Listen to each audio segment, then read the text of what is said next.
अथवा दाखला number 39 32 centimetre ऊंचाई અને પાયાની ત્રિજ્યા 18 સેન્ટીમીટર હોય તેવી એક નળાકાર ડોલ રેતીથી ભરેલી છે।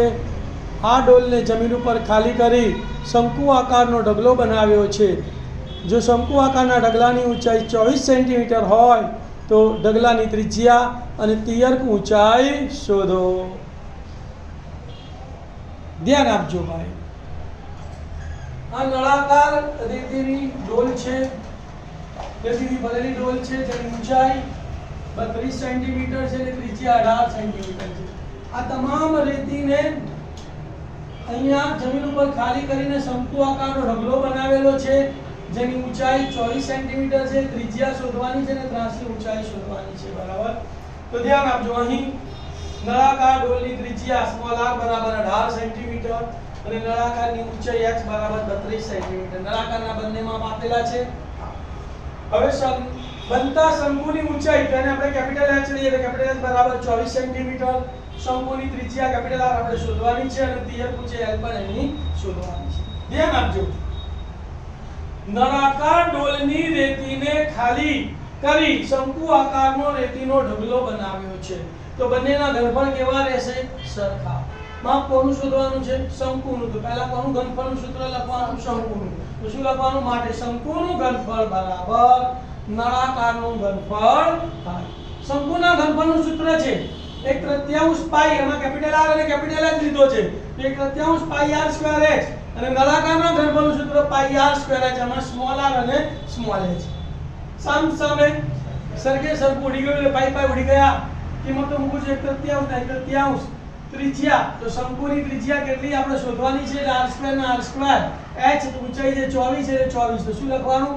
1/3 ગુણ્યા r સ્ક્વેર ગુણ્યા 24 બરાબર પાઈ તો ઉડી ગયો r સ્ક્વેર, તો નળાકારની ત્રિજ્યા 18 છે એટલે r સ્ક્વેર છે એટલે 18 ગુણ્યા 18 અને ઊંચાઈ એની 32 છે તો ગુણ્યા 32।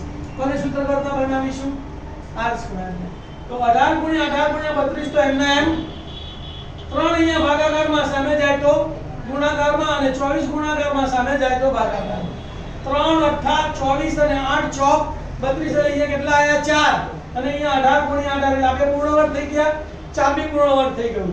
વર્ગ દૂર કરીએ તો સામેનાનું વર્ગમૂળ, તો 18 ગુણ્યા 18 એટલે 18 નો વર્ગ અને 4 એટલે 2 નો વર્ગ, તેમનું વર્ગમૂળ શોધી કાઢીએ તો 18 ના વર્ગનું વર્ગમૂળ 18, 2 ના વર્ગનું વર્ગમૂળ 2, તો r બરાબર 18 ગુણ્યા 2 તો r બરાબર 36 સેન્ટીમીટર।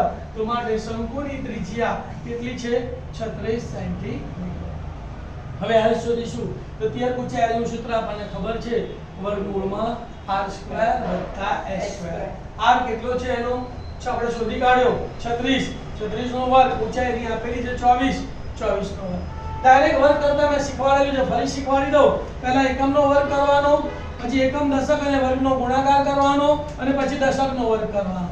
6 નો વર્ગ 36 નો છગડો વધી પડી 3, ત્રણેયનો ગુણાકાર 3 × 18, 18 × 36, 36 + 3 એટલે 39, 39 નો નવડો વધી પડી 3, 3 નો વર્ગ 9, 9 ને 3 12, તો 36 નો વર્ગ કેટલો આવ્યો?